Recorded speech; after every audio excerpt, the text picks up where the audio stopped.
Queremos glorificar e exaltar o nome do Senhor, agradecer a Deus por mais uma oportunidade, dizer que você é muito especial. Eu peço a Deus a sua atenção e que você fique até o seu final, tá bem? Graças a Deus.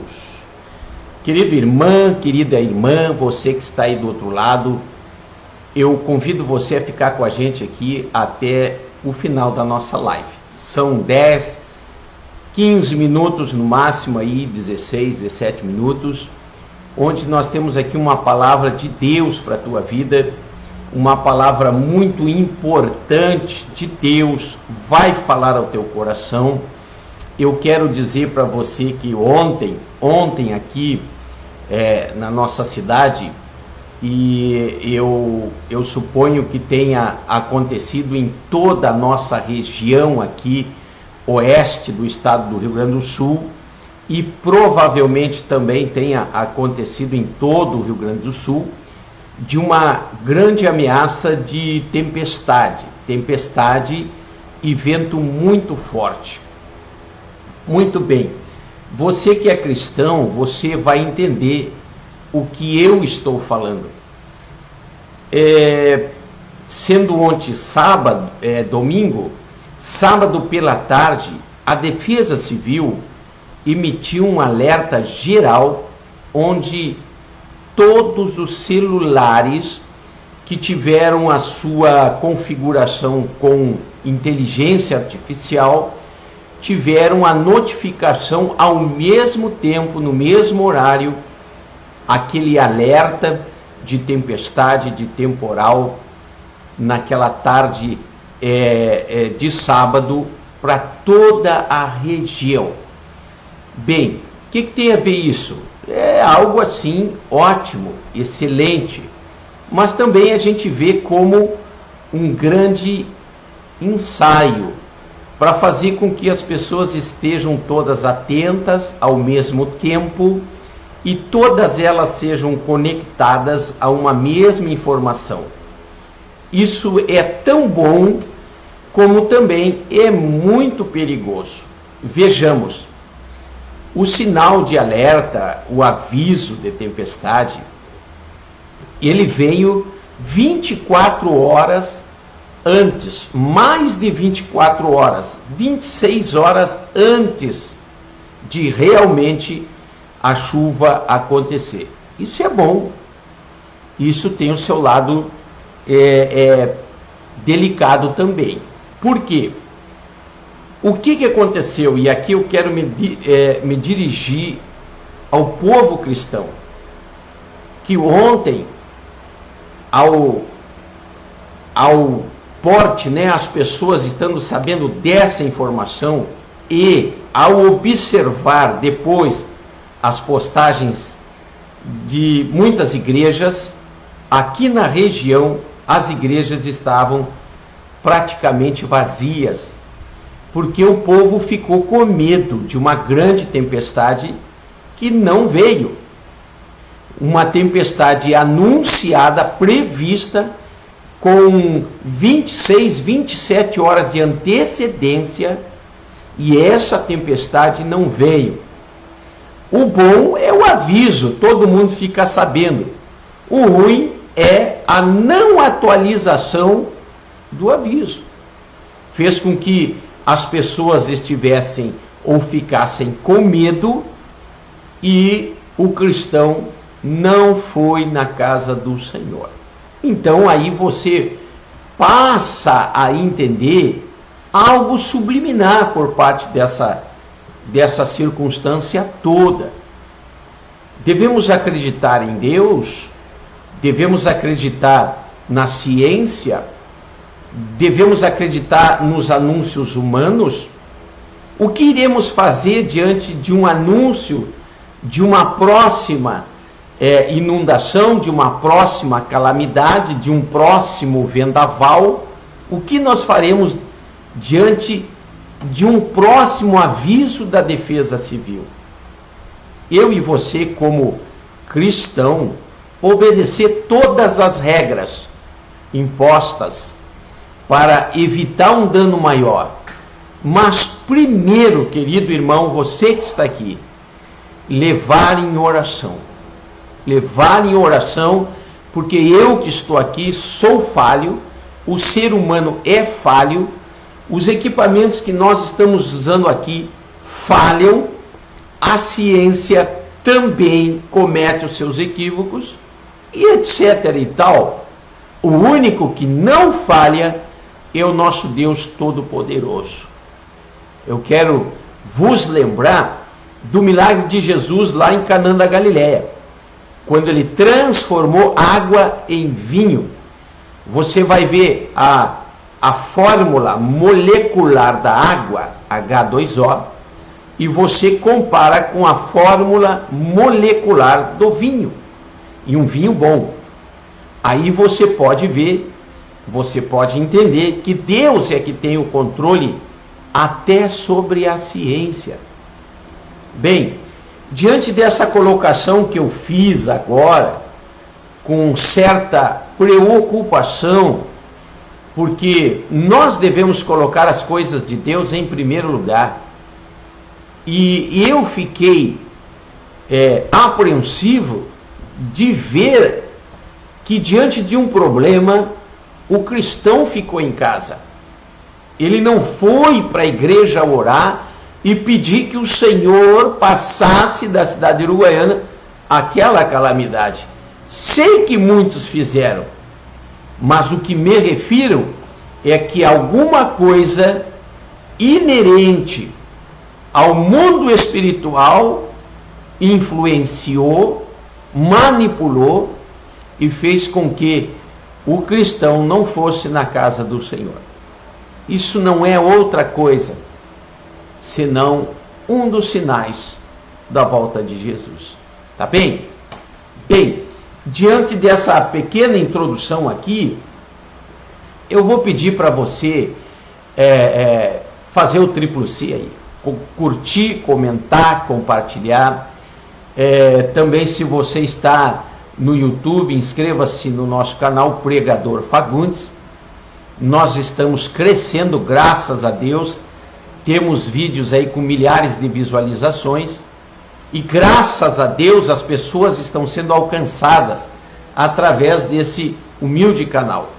Também vou pedir para você ficar até o final, isso é muito importante, onde nós queremos trazer aqui a palavra do Senhor, que está lá no livro de Hebreus, capítulo 10 e o versículo de número 25. Deixa eu só manipular aqui, tá? Capítulo 10 e o número 25. Eu coloquei o título aí, aproximando. Aproximando, o verbo está no gerúndio, né? E nos dá a conotação de movimento na direção daquilo que está bem próximo. Nós estamos com um espaço de tempo reduzido para a conclusão daquilo que a palavra do Senhor falou, avisou, reavisou, reiterou, usou os seus profetas e tem usado ainda muitos outros tantos para dizer que Jesus está às portas. Eu quero ler aqui o texto bíblico que está lá em Hebreus 10, 25. Não abandonemos a tradição de nos reunirmos como igreja, segundo o procedimento de alguns, mas, pelo contrário, motivemo-nos uns aos outros, tanto mais quanto vedes que o dia está se aproximando. Que dia é esse que está se aproximando? O dia da volta do Senhor. E a palavra do Senhor, ela fala reiteradas vezes sobre o arrebatamento da igreja. Algo jamais visto, onde em Mateus 25, e também com aquela passagem de Noé, e agora Mateus 24, registra que vai ser igual aos dias de Noé. Abrindo aspas, fazendo aqui o paralelo dessa passagem de Noé com o advento do arrebatamento registrado em Mateus, agora 25. Veja como era nos dias de Noé. O que acontecia nos dias de Noé? Noé fez um barco no deserto, foi muito criticado, foi muito perseguido, foi muito caluniado, chamaram de tolo, ninguém sabia aquilo que Noé estava falando. Noé dizia: chuva, vai chover. Ninguém sabia o que era chuva. E Noé dizia: vai chover, vai chover, vai chover. Ele pregou por cerca de 100 anos. Ele falou por cerca de 100 anos que iria chover. Que aquele barco, que aquela arca que eles estavam construindo seria para abrigar as pessoas, para escaparem da chuva, para escaparem da inundação. E veio a chuva, e aqueles que não deram ouvido a Noé não entraram na arca. E Mateus 25, a mesma coisa. Eis que aí vem o noivo, 25 verso 6 de Mateus. E à meia-noite ouviu-se um grito, aí vem o noivo. Que passagem é essa? É a passagem do encontro da noiva com o noivo. Quem é a noiva? A igreja. Que encontro é esse? É o arrebatamento. 1 Coríntios 15, Tessalonicenses, 1 Tessalonicenses, capítulo de número 4, está registrado na palavra do Senhor a história de Isaac e Rebeca. A palavra do Senhor está recheada desse mover, desse movimento chamado arrebatamento. A mesma coisa Noé dizia: vai chover, e agora a igreja diz arrebatamento. Ninguém sabe o que é. É por isso que a Bíblia fala intrinsecamente sobre a fé. As coisas de Deus precisam da fé. Para se acreditar nas coisas de Deus é preciso exercer a fé, fazer uso da fé. Aí, no versículo que nós agora acabamos de ler, a palavra do Senhor, ela traz um convite para a pessoa manter, para a pessoa continuar indo na igreja. E diga-se de passagem, há uma moda forçando com que as pessoas deixem de ir na igreja. Mas aqui, o autor aos Hebreus está dizendo: não abandone essa tradição. Você lembra dos evangelhos sinópticos, onde Mateus, Marcos e Lucas registram a tempestade no mar? Você lembra que essa passagem acontece e Jesus está no barco, e no outro evangelho Jesus vem caminhando sobre as águas, e Jesus entra no barco e os discípulos estão no barco. Em determinado momento o Pedro caminhou sobre as águas, mas voltaram para dentro do barco. Você lembra? Está na palavra do Senhor. O barco é a tipologia da igreja, e nós precisamos estar dentro do barco para chegarmos do outro lado. Aí a palavra do Senhor diz, né, que há a necessidade de estar dentro da igreja, porque está se aproximando, está mais próximo do que a gente imagina, a vinda do Senhor. Nós estamos vendo a nível mundial as coisas se desenrolando, e nós estamos vendo os ensaios acontecendo para que haja uma mobilização, para que haja um controle, para que haja uma manipulação. Nós estamos vendo um ensaio Então, meu querido irmão, você que ficou até o canal, não saia da igreja. No nome de Jesus Cristo, o nosso Salvador. Não perca a comunhão dos santos. Lembra? Lá em 2 Coríntios 13, lá no último versículo de 2 Coríntios, a palavra do Senhor diz assim, que o amor de Deus já foi demonstrado, Ele deu o seu Filho. Que a graça de Jesus já está entre nós, que é a condição de Ele nos conduzir à salvação e permanecer na salvação. E aí termina o versículo dizendo, e a comunhão entre todos nós, o amor de Deus, a graça de Jesus e a comunhão seja com todos nós. Você não tem comunhão afastado de alguém, porque comunhão, ela traz o sentido de ajuntamento, todos no mesmo espírito, todos no mesmo pensamento, ou em louvor, ou em oração, ou concentrados na pregação da palavra, mas em comunhão.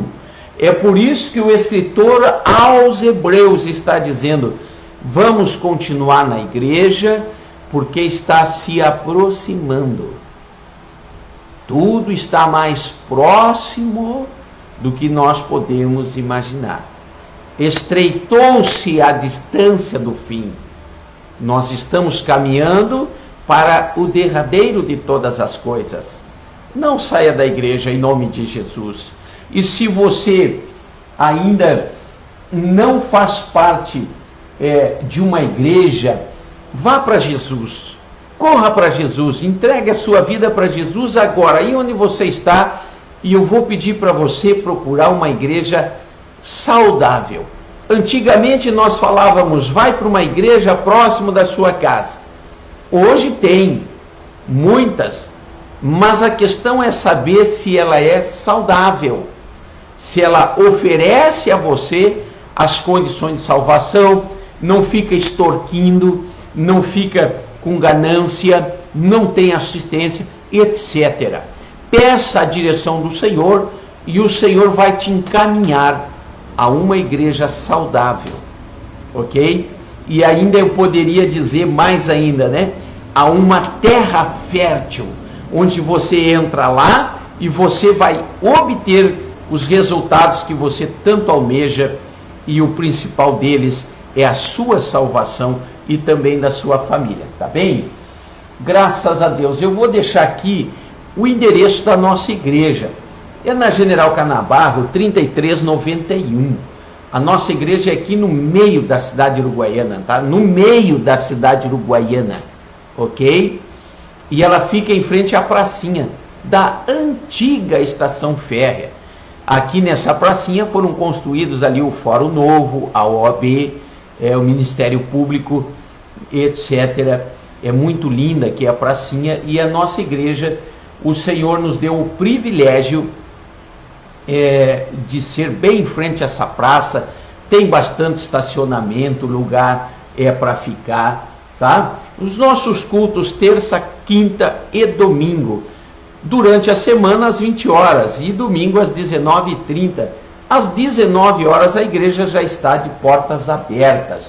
Eu quero agradecer porque você ficou até o seu final. Deus abençoe você e também a sua família. Você é muito importante.